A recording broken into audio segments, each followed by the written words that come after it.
Good afternoon, boys and girls. Tomorrow we're going to have a discussion about what we think human rights are. So we're going to start answering that question as we go through this module.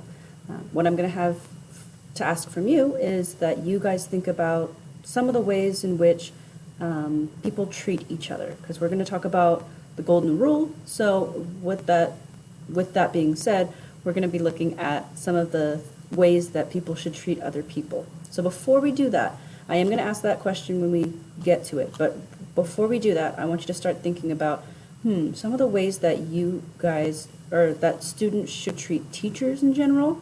It's a little bit easier than how the teachers should treat the students. Make it a little bit easier on you guys. How students should treat other students, and then start thinking about maybe how that applies to how people should treat other people. So think about that for this afternoon, and tomorrow morning we will get started bright and early. Bye.